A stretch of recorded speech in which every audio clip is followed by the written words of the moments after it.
unawain ang iyong asawa? Sinasabi ng ilan na hindi nila mauunawaan ang kanilang asawa. Subalit makikita natin na ang pangunawa sa ating asawa ay mahalagang bigkis upang lumago ang ating relasyon bilang mag-asawa. Ang isang simpleng prinsipyo, ngunit napakahirap ipamuhay ay ang ginintoang utos. Gaya ng sinabi ni Jesus, gawin ninyo sa iba ang gusto ninyong gawin nila sa inyo. Upang magamit natin ito sa ating pag-aasawa, dapat nating pagsumikapang maunawaan ang ating asawa, gaya ng ninanais nating pangunawa nila sa atin. Salamat sa pagsama ninyo sa amin para sa serye ng pag-aaral sa pamilya at pag-aasawa dito sa Mini Bible College. Napakaraming maituturo sa atin ng salita ng Diyos, ang kasulatan. Ngunit samahan natin ang ating guro para sa aralin sa araw na ito. Ang unang bahagi ng programa na may bilang na NTS 211 at pinamagatang Pangunawa. Mula sa Mini Bible College, atin nang pakinggan ang mga turo ni Pastor Dick Woodward sa saling Tagalog na iyati sa atin ni Pastor John Halley.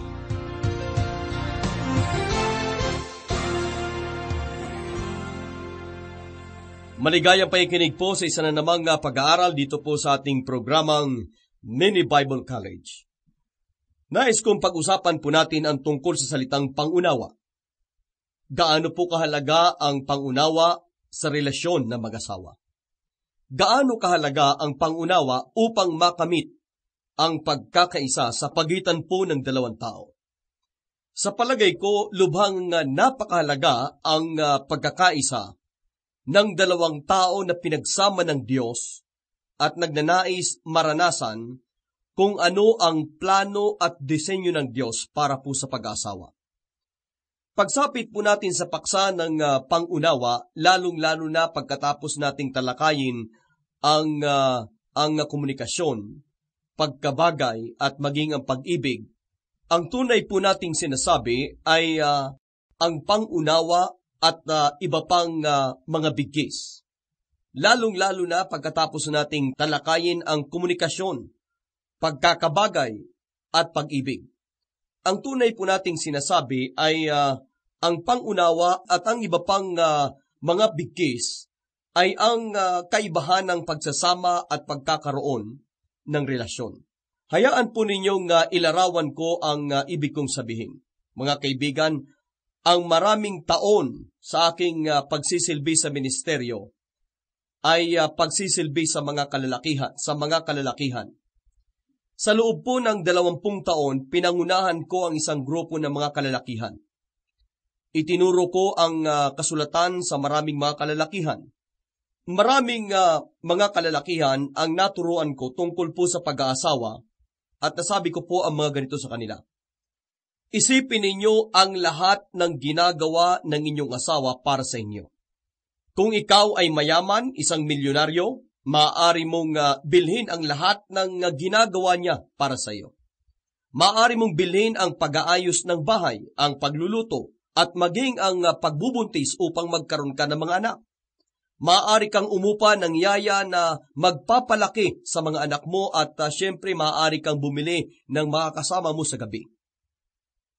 Ngayon, halimbawang sinabi ng isang lalaki, ang pagkakaroon ng relasyon ay napakahirap. Magbabayad na lamang ako. Kung ikaw ay talagang mayaman, maaari mong bilhin ang lahat ng tinatanggap mo mula sa iyong asawa. Ngunit hindi ka makakabili ng isang relasyon. Bilang mga espiritual na mga tao na tumitingin sa espiritual na pagtalakay sa pagsapon ng batas ng pag-aasawa at pagpapamilya, tayo po ay sumusuporta sa katotohanang disenyo ng Diyos ang pag-aasawa na isang relasyon. At yamang ito po ay isang relasyon, kailangan mo itong trabahuin. Tinatawag natin ang pangunawa bilang ang paglago ng pagiging isa o kaya ang paglago ng relasyon. Ang komunikasyon ang kasangkapan upang panatilihin ang pagiging isa. Maaari kang gumawa para sa inyong pagkakaisa kung mayroon kang komunikasyon bilang kasangkapan o kaya ay kakayahan. Kung hindi ka makikipag-usap, hindi mo mapapabuti ang iyong pakikipagrelasyon.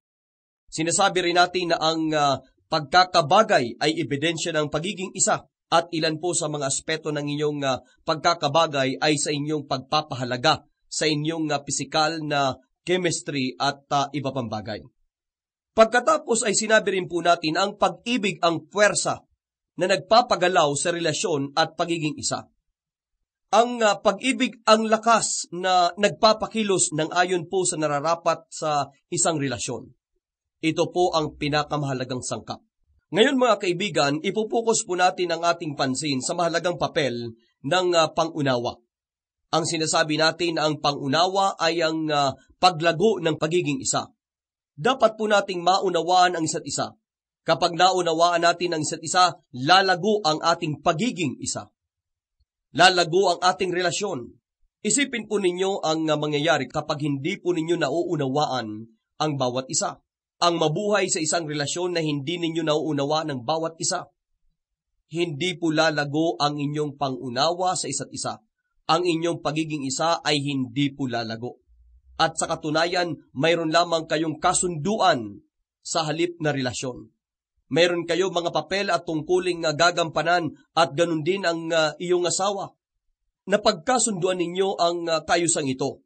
Ngunit kapag hindi po ninyo inaasikaso ang komunikasyon, hindi ninyo sinusubukang patatagin ang inyong pagkakabagay at hindi kayo humihingi sa Diyos ng di pangkaraniwang kakayahan upang mahalin ang isa't isa ng walang pasubali gamit ang pag-ibig ni Kristo.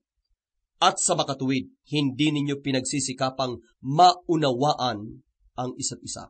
Isaalang-alang po ninyo ang masamang ibubunga nito, lalo na sa ating kultura.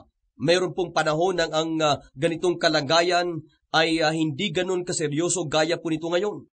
Isa sa mga dahilan kung bakit talamak na ang hiwalayan at nakakabahala na ang pagkakawasak ng mga pamilya ngayon ay dahil po sa paraan ng pagkakabalangkas ng ating kultura. Sa palagay ko po, ang nangyayari sa atin ngayon ay formula para po sa pagkawasak at inaani na natin ang sakunang ito. Sa marami po mga pamilya, umaalis ang asawang lalaki sa bahay tuwing umaga upang maghanap buhay. Ang may bahay naman ay naiiwan upang ayusin ang tahanan at alagaan ang mga anak. Madalas, maganda ang pagkabihis ng lalaki. Suot ang damit pang opisina at pinipilit niyang magbigay ng magandang impresyon sa trabaho. Kasama niya nagtatrabaho ang mga kababaihan na ganun din ang ginagawa. Lahat sila ay nakabihis na maganda at ginagawa nila ang lahat upang mapansin ng kanilang mga kasamahan. Ilan po sa mga kalalakihan sa ganitong istruktura ng kultura ay may mas maraming komunikasyon sa kanilang mga sekretarya kaysa sa kanilang mga asawa. Mas kilala nila ang mga taong nakakatrabaho nila, kasama na ang mga kababaihan kaysa sa kanilang asawa. At marahil mas kilala sila ng mga kababaihan sa trabaho kaysa ng kanilang asawa. At madalas mangyari ang kanilang sekretarya ay nagiging bahagi ng buhay nila.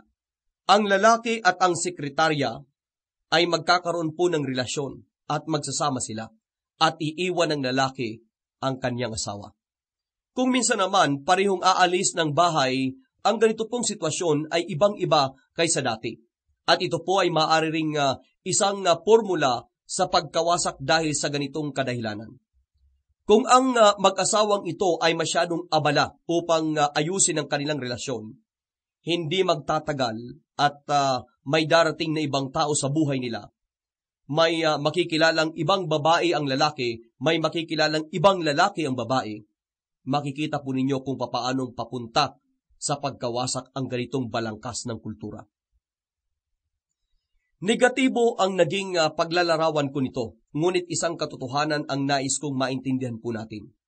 Nais ng tao na siya ay maunawaan ng iba.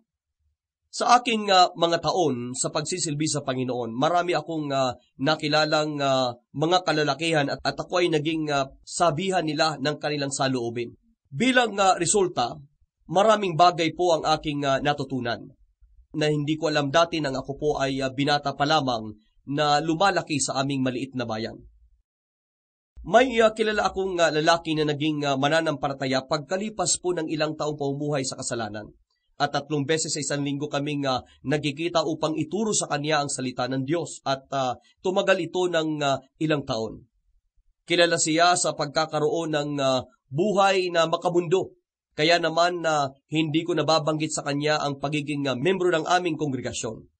Iniisip ng kanyang asawa na kahibangan ang makipagkita siya sa akin. Sinabi ko sa kanya, kalimutan mo na ang tungkol sa pagiging membro ng isang kongregasyon. Huwag mo na ring isipin ang tungkol sa pagtuturo ng kasulatan tuwing araw ng linggo sa simbahan. Basta't magkita na lamang tayo.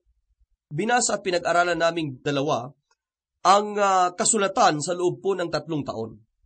At habang nakikilala ko siya, marami akong nalaman tungkol po sa kanya. Sinabi niya sa akin na marami siyang nakarelasyon na mga babaeng may asawa. Sinabi niya, alam mo, nakipagrelasyon sa akin ang mga babaeng ito dahil kailangan lamang nila ng makakausap. Hindi sila kinakausap ng kanilang mga asawa. At syempre pwede rin mangyari ito sa mga kalalakihan na hindi maunawaan ng kanilang mga asawa. Sasabihin po ng lalaki, hindi niya ako nauunawaan at wala na kaming komunikasyon. At tila wala ng pagkakabagay at hindi sila lumalago sa kanilang pangunawa sa isa't isa. At maririnig mong sasabihin po ng isang lalaki tungkol sa kanyang karelasyong babae na hindi niya asawa, nauunawaan niya ako. At sasabihin naman ng isang babae tungkol sa kanyang karelasyon na hindi niya asawa, kinakausap niya ako. Lagi kami nag-uusap tuwing magkasama kami, lagi niya akong kinakausap dahil hindi niya makausap ang kanyang asawa. Kaya mga mahal naming tagapakinig, delikado po kung hindi kayo lumalago sa inyong pagiging isa. At ang paglagong ito ay darating po sa pamamagitan ng pagsusumikap upang maunawaan ninyo ang isa't isa. Mayroon pong simpleng katotohanan para sa pangunawa sa inyong asawa. Napakasimple po nito na naiisipin ng isang tao na hindi na ito kailangan pang sabihin. Ito po ang katotohanan. Mayroong mga kababaihan o pagkakaiba sa pagitan ng isang lalaki at ng isang babae. May mga pisikal, intelektual, emosyonal at espiritual na mga pagkakaiba. Ang pagsamba ng mga kalalakihan ay hindi po pareho sa pagsamba ng mga kababaihan. Mga kaibigan, ilang taon na ang nakakalipas, may nakita akong ilustrasyon nito na hindi ko makakalimutan. Siguro kung magsusulat ako ng isang aklat, ang magiging pamagat po nito ay ganito, mga bagay na natutunan ko mula sa mga tao. Dahil napakarami kong natutunan mula po sa mga tao. Bilang halimbawa, isang araw, nakipagkita sa akin ang asawa ng isang doktor. Siya po ay maganda, may takot sa Diyos, aktibo sa kanilang kongregasyon, pinangungunahan niya ang isang grupo sa pananalangin at bahagi siya sa iba't ibang mga gawain sa ministeryo. Nakasalamuha ko siya sa iba't ibang gawain sa simbahan. Ang asawa niya, katulad ng sabi ko kanina, ay isang doktor. Isang napakagaling at matagumpay na doktor. Sinabi niya sa akin habang siya po ay umiiyak, nangangamba ako na ang asawa ko ay hindi espiritual. Basta hindi siya espiritual. At sinabi ko naman po, maaari nating ipanalangin ang tungkol riyan.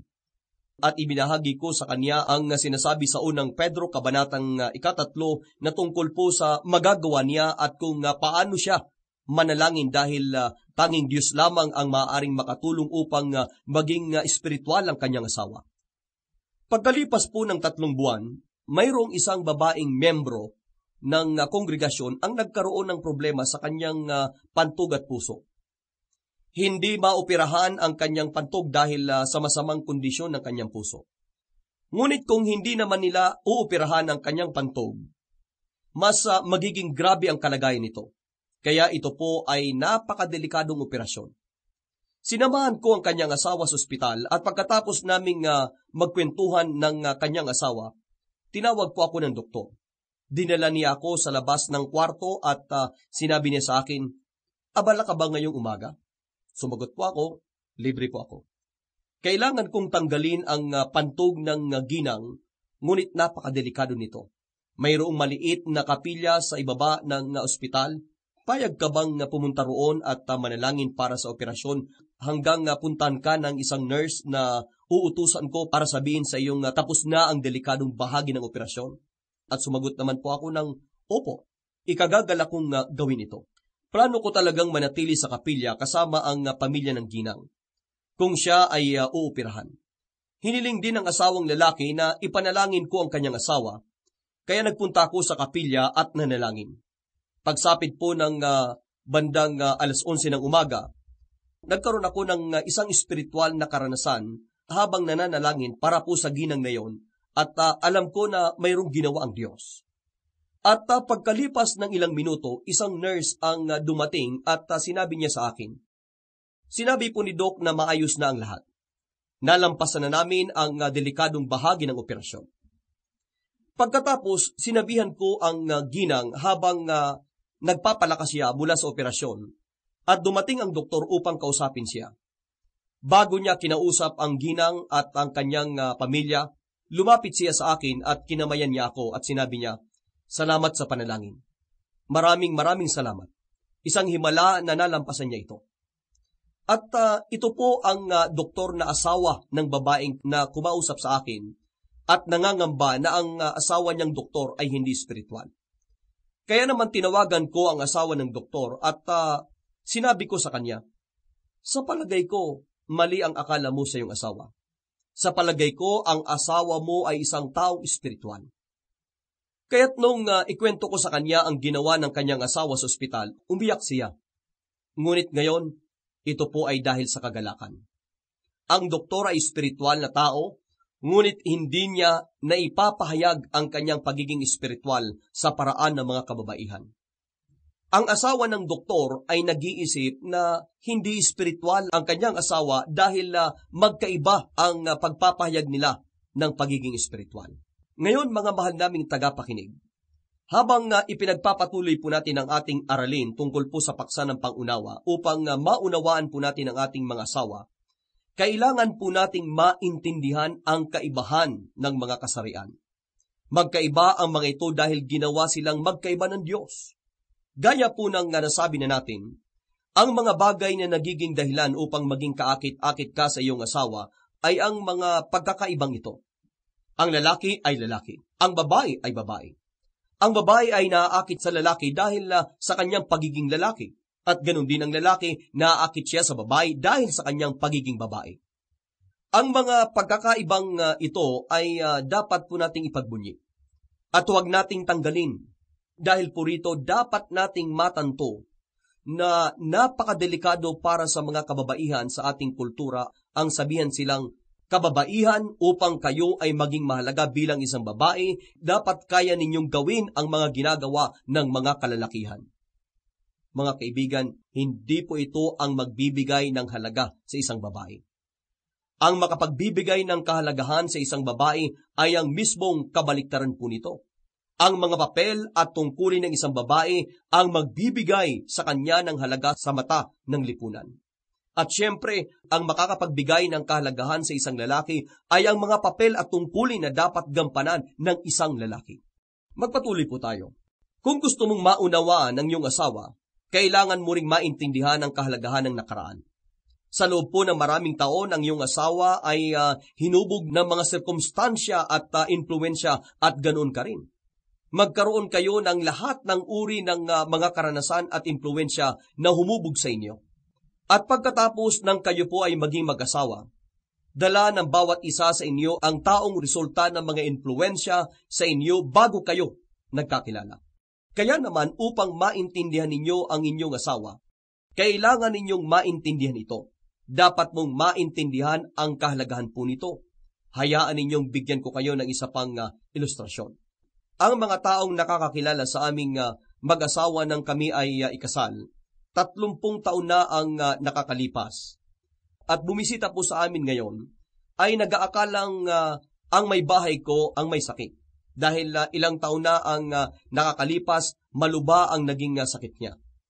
Pag-uwi ko galing po sa trabaho, ng unang araw ng kanyang pagkakasakit, mayroon siyang lagnat at namabaga ang kanyang mga kasukasuan. At grabe po ang kanyang sitwasyon.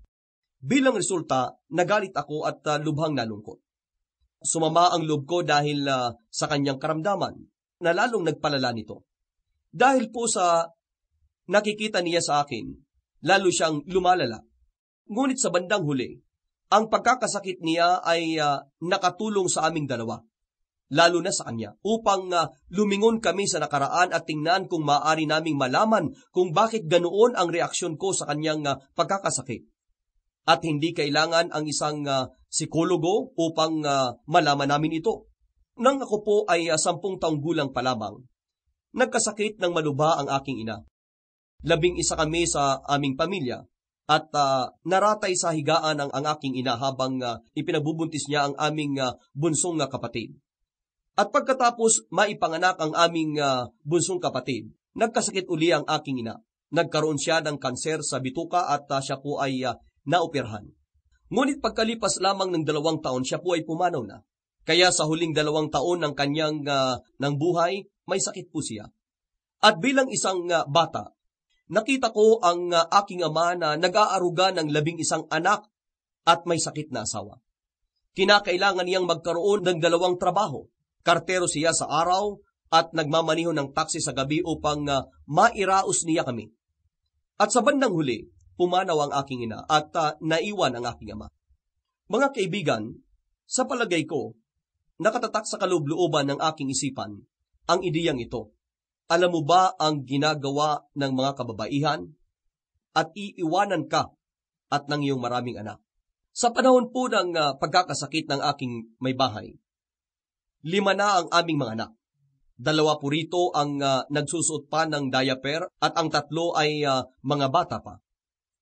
Pag uwi ko sa bahay galing sa trabaho, dadatnan ko ang 5 mga anak at asawang may malubhang karamdaman. Dahil po rito, nagagalit ako at nalulungkot ako. Ngayon nang mapagtanto namin ang mga ito, hindi mahirap sa amin ang maintindihan kung bakit ako nagagalit at lubhang nalulungkot. At sinabi ko sa aking sarili, umayos ka, hindi siya ang iyong ina. Asawa mo siya at kailangan niya ang tulong. Nang maunawaan ko ang aking nakaraan, nakita ko ang sanhi ng aking galit at lungkot. Kaya dinaanan naming mag-asawa ang ilang taon ng mga uno sa buhay kung saan pinalago kami ng Diyos sa aspetong espiritual.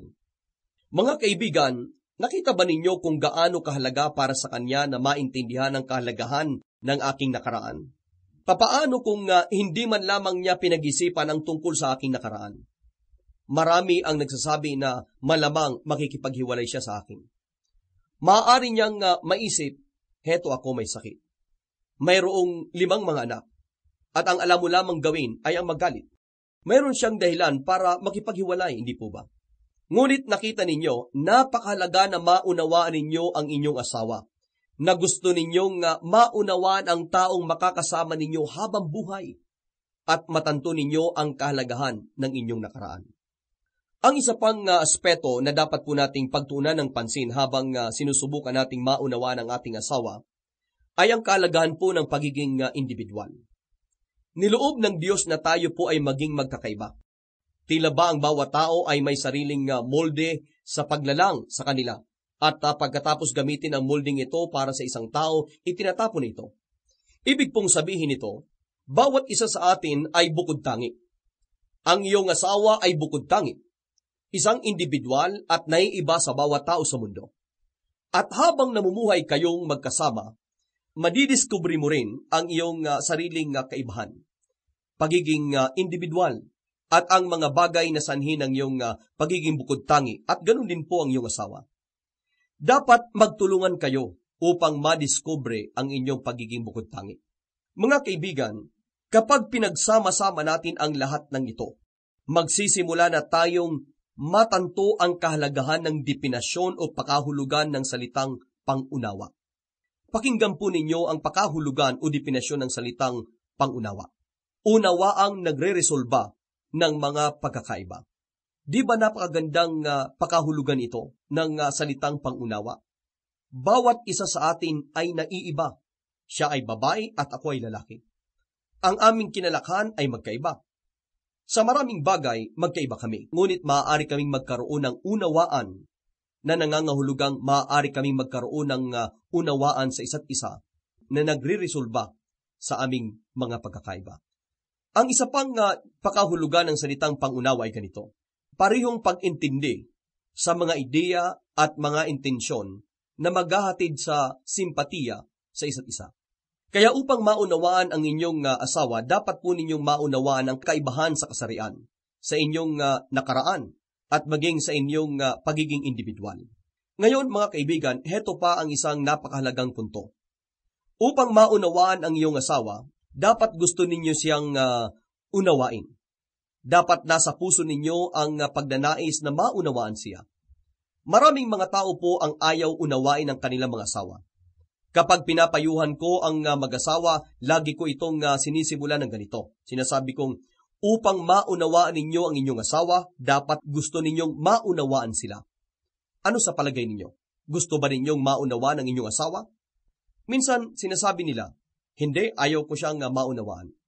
Mahirap makatulong sa mga taong kagaya nila. Ngunit kung gusto ninyong maunawaan ang inyong mga asawa, heto po ang ilang mungkahi. Kailangang kapakanan ng inyong asawa ang nasa isip ninyo upang maunawaan ninyo sila. Dapat mong ipamuhay ang ginintuang utos na siyang pinakadakilang talata sa banal na kasulatan patungkol po sa pakikipagrelasyon. Sinasabi po sa Mateo, Kabanata 7, talatang 12. Kaya, anumang bagay na ibig ninyong gawin sa inyo ng mga tao, gayon ang gawin ninyo sa kanila. Sapagkat ito ang kautusan ng Diyos at ng mga propeta. Kailangan mong ilagay, kaibigan, ang iyong sarili sa lugar po nila. Pagkatapos tanungin ninyo ang inyong mga sarili ng katanungang ito. Kung ako ang asawang lalaki, ano ang gusto kong gawin ng aking may bahay? Kung ako ang asawang babae, ano ang gusto kong gawin sa aking asawa? Hindi po madaling gawin ito. Ngunit kung hihingi kayo ng biyaya sa Diyos, magagawa ninyo ito. Ang isa pang napakahalagang punto upang maunawaan ang inyong asawa ay ganito. Dapat kayong makinig sa inyong asawa. Ang pakikinig ay isang kakayahan at napakaraming maaaring matutunan tungkol po sa pakikinig na hindi natututunan ng marami sa atin. Sinubukan mo na bang makinig sa iyong asawa?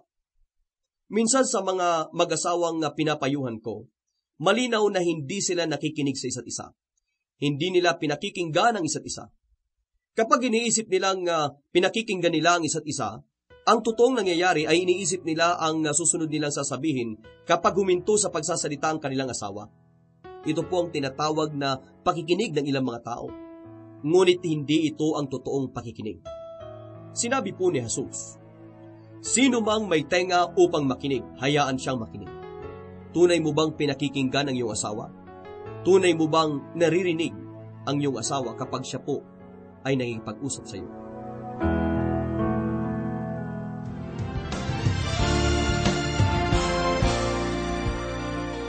Lahat tayo ay nagnanais na maunawaan ang lahat ng tao. Ang ating mga kaibigan, nais nilang maunawaan sila ng kanilang mga kaibigan. Ang mga anak at nagnanais na maunawaan sila ng kanilang mga magulang. At ganoon din naman ang isang magulang para sa kanyang mga anak. Mga kaibigan, ang pangunawa ay tunay na napakahalaga, lalong-lalo na sa buhay ng isang mag-asawa.